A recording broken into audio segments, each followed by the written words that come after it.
America Iran സംഘർഷത്തിൽ മധ്യസ്ഥത വഹിക്കാനുള്ള അവസരം ഇന്ത്യ പാഴാക്കിയെന്നും ആ സ്ഥാനം പാകിസ്ഥാൻ കൈക്കലാക്കിയെന്നും പറഞ്ഞ് മോദി സർക്കാരിനെതിരെ അന്ന് വാളോങ്ങിയ പ്രതിപക്ഷ നേതാക്കളെ ഓർമ്മയുണ്ടോ നിങ്ങൾക്ക്? ഇന്ത്യയുടെ വിദേശ നയം പരാജയമാണ്, മോദി അമേരിക്കയ്ക്ക് മുന്നിൽ മുട്ടുകുത്തുന്നു, പാകിസ്ഥാൻ സമാധാനമുണ്ടാക്കി, ഇന്ത്യ ഒന്നിനും കൊള്ളില്ല എന്നൊക്കെ പറഞ്ഞ് രാഹുൽ ഗാന്ധിയും കൂട്ടരും നടത്തിയ അലമുറയിടലുകൾ നമ്മുടെ TV ചാനലുകളിൽ ദിവസങ്ങളോളം നിങ്ങൾ കണ്ടതല്ലേ? അന്ന് ഇന്ത്യയെയും മോദിയെയും നാണം കെടുത്താൻ അവർ നടത്തിയ നാടകങ്ങൾ ഇന്ന് എവിടെ എത്തി? പാകിസ്ഥാൻ മധ്യസ്ഥൻ എന്ന് പറഞ്ഞ് വീമ്പ് വിളിച്ച സമാധാന കരാർ എവിടെ? ഇന്ന് അമേരിക്കയും ഇറാനും വീണ്ടും തലങ്ങും വിലങ്ങും ആക്രമിക്കുകയാണ്. അന്ന് ഇന്ത്യയെ വിമർശിച്ചവർ ഇന്ന് എവിടെ പോയി ഒളിച്ചു? മോദിയുടെ മൗനത്തിന് പിന്നിലെ ആ ദീർഘവീക്ഷണം എന്തായിരുന്നു? ഇതാണ് ഇന്ന് നമ്മൾ പരിശോധിക്കാൻ പോകുന്നത്. ഒരു മാസം മുൻപാണ് ഇറാനും അമേരിക്കയും ഒരു താൽക്കാലിക സമാധാന കരാറിൽ ഒപ്പുവെച്ചത്. മധ്യസ്ഥത വഹിച്ചത് പാകിസ്ഥാൻ ആയിരുന്നു, അത് ശരിയാണ്. അത് കഴിഞ്ഞപ്പോൾ അവർ കാണിച്ച അഹങ്കാരം ഒന്ന് ഓർത്തു നോക്കൂ. തങ്ങളാണ് ലോകത്തെ സമാധാനം ഉണ്ടാക്കിയത് എന്ന് പറഞ്ഞ് പാകിസ്ഥാൻ വീമ്പ് വിളിച്ച് നടന്നു. ഇതിനേക്കാൾ വലിയൊരു തമാശ എന്താണെന്നോ? ഈ പാകിസ്ഥാൻ വാഴ്ത്തുപാട്ട് കണ്ടയുടനെ നമ്മുടെ നാട്ടിലെ പ്രതിപക്ഷം രംഗത്തിറങ്ങി. ഇന്ത്യക്ക് ലോകത്ത് വിലയില്ല, മോദിയുടെ നയതന്ത്രം പാളിപ്പോയി എന്നവർ വിളിച്ചു കൂവി. അന്ന് പാകിസ്ഥാൻ നേടിയെന്ന് അവർ പറഞ്ഞ ആ നേട്ടം ഇന്ന് എവിടെയാണ്? ഇന്ന് യുദ്ധം വീണ്ടും കത്തിപ്പടരുകയാണ്. അന്ന് മോദിയെ കുറ്റപ്പെടുത്തിയവർക്ക് ഇപ്പോൾ എന്ത് പറയാനുണ്ട്?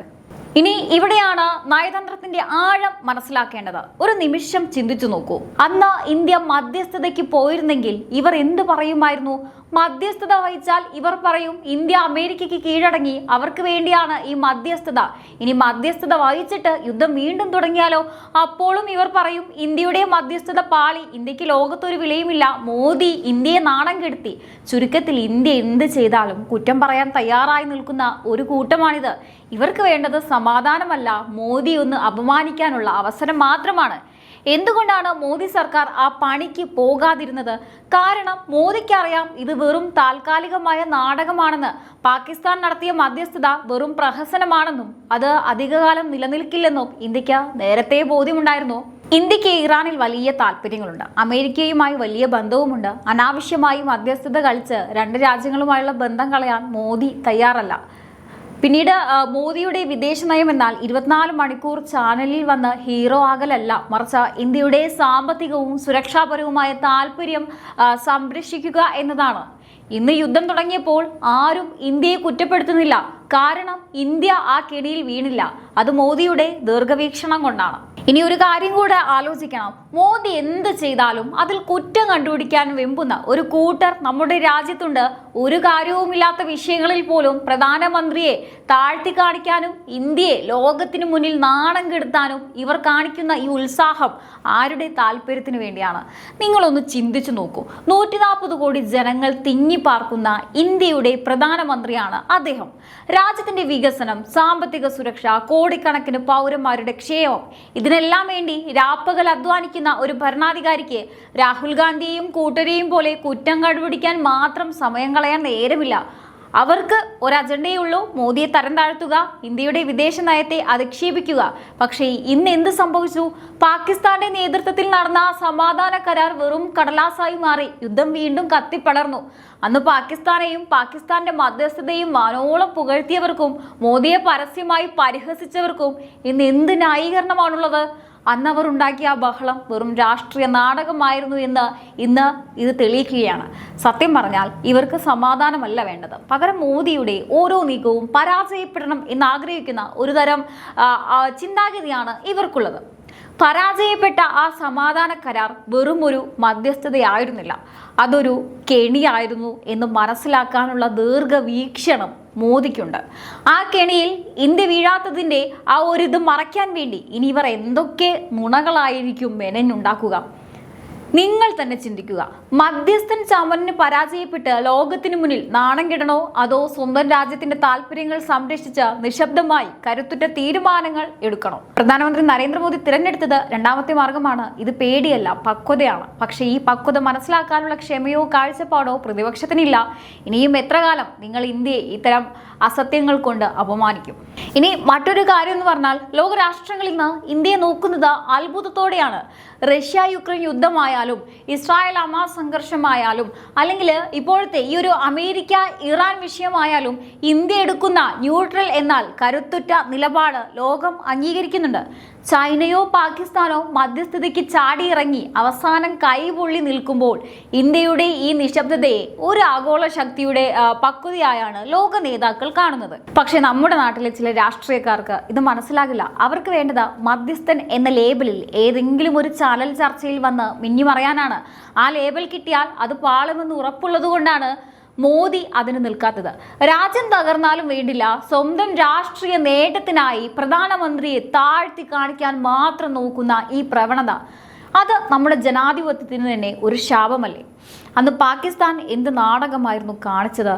ഞങ്ങളാണ് ലോകത്തെ യുദ്ധത്തിൽ നിന്ന് രക്ഷിച്ചത്, ഞങ്ങളുടെ മധ്യസ്ഥതയോടെ സമാധാനം പുലർന്നു എന്നൊക്കെ പറഞ്ഞ് അഹങ്കാരത്തോടെ അവർ വീമ്പ് വിളിച്ച് നടന്നു. ലോക നേതാക്കളെ പോലെ തോന്നിപ്പിക്കാൻ അവർ നടത്തിയ ആ ഒരു വലിയ ഷോ ഇന്ന് എല്ലാവർക്കും ഓർമ്മയുണ്ടാകുമല്ലോ. എന്തൊരു വലിയ അവകാശവാദമായിരുന്നു. ഇനി അങ്ങോട്ട് ലോകത്ത് യുദ്ധങ്ങളെ ഉണ്ടാവില്ല എന്ന രീതിയിലായിരുന്നു അവരുടെ പ്രസംഗങ്ങൾ. പക്ഷെ ഇന്ന് ആ പാകിസ്ഥാൻ എവിടെ നിൽക്കുന്നു? അന്നവർ ഉണ്ടാക്കിയ ആ സമാധാനം ഒരു മാസം പോലും തികച്ചില്ല. ഇന്ന് വീണ്ടും യുദ്ധം പൊട്ടിപ്പുറപ്പെട്ടപ്പോൾ അവർ നടത്തിയ ആ അവകാശവാദങ്ങൾ വെറും തമാശയായി മാറിയിരിക്കുകയാണ്. ഇന്ന് ലോകത്തിനു മുന്നിൽ പാകിസ്ഥാൻ നാണം കെട്ടു നിൽക്കുകയാണ്. അവർക്ക് മിണ്ടാൻ പോലും വകയില്ല. ഇവിടെയാണ് മോദിയുടെ പക്വത. ഇന്ത്യയെ ഒരിടത്തും തരം താഴ്ത്താൻ പ്രധാനമന്ത്രി മോദി തയ്യാറല്ല. പാകിസ്ഥാൻ ചെയ്തതുപോലെ മധ്യസ്ഥൻ എന്ന ലേബൽ അണിഞ്ഞ് നാളെ അത് പൊളിയുമ്പോൾ ലോകത്തിനു മുന്നിൽ കോമാളിയാകാൻ നരേന്ദ്രമോദിക്ക് താല്പര്യമില്ല. പ്രധാനമന്ത്രി മോദിക്ക് വേണ്ടത് ഇന്ത്യയുടെ അന്തസ്സാണ്. പാകിസ്ഥാൻ അഹങ്കാരം കൊണ്ട് വീമ്പ് വിളിച്ചപ്പോൾ നരേന്ദ്രമോദി ചെയ്തത് രാജ്യത്തിന്റെ താല്പര്യങ്ങൾ സുരക്ഷിതമാക്കാൻ ആവശ്യമായ കരുതലുകൾ എടുക്കുകയാണ്. പാകിസ്ഥാൻ നാണം കെട്ട് നിൽക്കുമ്പോൾ ഇന്ത്യ ലോകത്തിനു മുന്നിൽ തല ഉയർത്തി നിൽക്കുകയാണ്. കാരണം നാം അനാവശ്യമായ ബഹളത്തിനില്ല. പാകിസ്ഥാന്റെ അഹങ്കാരത്തിന് കിട്ടിയ തിരിച്ചടിയാണ് ഇന്നത്തെ ഈ യുദ്ധം. അവർക്ക് അന്ന് കിട്ടിയ 0 മാർക്ക് ഇന്നവർക്ക് മനസ്സിലായി കാണും. പക്ഷേ അന്ന് പ്രധാനമന്ത്രി മോദിയെ കുറ്റപ്പെടുത്തിയാൽ ഇനിയെങ്കിലും ഒരു കാര്യം അവർ മനസ്സിലാക്കുക, രാജ്യത്തെ നയിക്കുന്നവന്റെ ലക്ഷ്യം ഷോ കാണിക്കലല്ല, മറിച്ച് ഇന്ത്യയുടെ അഭിമാനം കാക്കുക എന്നതാണ്. ഇന്ത്യയുടെ വിദേശ നയമെന്നാൽ ഏതെങ്കിലും ഒരു രാജ്യത്തിന് വേണ്ടി ചാരപ്പണി ചെയ്യുന്നതോ അല്ലെങ്കിൽ പരസ്യത്തിന് വേണ്ടി മാത്രം പ്രവർത്തിക്കുന്നതോ അല്ല. 140 കോടി ജനങ്ങളുടെ സുരക്ഷയും രാജ്യത്തിന്റെ സാമ്പത്തിക ഭദ്രതയും നോക്കുന്ന ഒരു വലിയ ഉത്തരവാദിത്തമാണത്. ആ ഉത്തരവാദിത്തം മറന്നുകൊണ്ട് ഒരു ചാനൽ ഷോയ്ക്ക് വേണ്ടി മധ്യസ്ഥത വഹിക്കാൻ പോയി കരാർ പൊളിഞ്ഞ് ലോകത്തിന് മുന്നിൽ നാണം കെടാൻ പ്രധാനമന്ത്രി മോദി തയ്യാറല്ലായിരുന്നു. നമ്മുടെ രാജ്യം ഭരിക്കുന്നത് വികാരമല്ല, വിവേകമാണ്. ഒരു ഭരണാധികാരിക്ക് മറ്റെന്തെങ്കിലും കാര്യങ്ങൾ ചെയ്ത് സമയം കളയാൻ നേരമുണ്ടോ? 140 കോടി ജനങ്ങളുടെ സ്വപ്നങ്ങൾക്ക് വേണ്ടി, ഇന്ത്യയുടെ വളർച്ചയ്ക്ക് വേണ്ടി രാപ്പകൽ അധ്വാനിക്കുന്ന അദ്ദേഹത്തിന് ഈ കള്ളപ്രചാരണങ്ങൾക്കും രാഷ്ട്രീയ പകപോക്കലുകൾക്കും പിന്നാലെ നടക്കാൻ നേരമില്ല.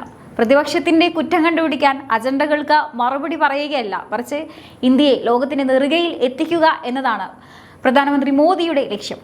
ഇന്നത്തെ ലോകം ഇന്ത്യയെ കാണുന്നത് ഭയത്തോടെയും ബഹുമാനത്തോടെയും കൂടിയാണ്. ഒരു യുദ്ധത്തിലും ഒരു പക്ഷം ചേർന്ന ഇന്ത്യ അനാവശ്യമായി പ്രശ്നങ്ങളിൽ തലയിടുന്നില്ല.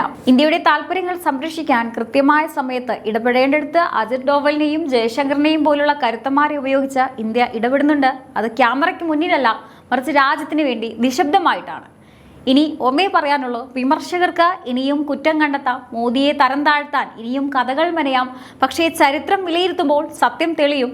ഇന്ത്യയുടെ അന്തസ്സ് ഒരു ഇഞ്ച് പോലും താഴെ വീഴാതെ സ്വന്തം താല്പര്യങ്ങൾ സംരക്ഷിച്ച് കരുത്തുറ്റ ഭാവിയുമായി ഇന്ത്യ മുന്നോട്ട് തന്നെ പോവുകയാണ്. ആ തീരുമാനങ്ങളിലെല്ലാം ഒരൊറ്റ ഉറപ്പുണ്ട്, ഇന്ത്യയുടെ നന്മ മാത്രം ലക്ഷ്യം വെച്ചുള്ള ദീർഘവീക്ഷണം. എന്തായാലും ഈ ഒരു വിഷയത്തെക്കുറിച്ചുള്ള നിങ്ങളുടെ അഭിപ്രായങ്ങൾ തീർച്ചയായിട്ടും താഴെ കമന്റ് ബോക്സിൽ രേഖപ്പെടുത്തുക. മറ്റൊരു വിഷയമായി വീണ്ടും കാണാം. നന്ദി.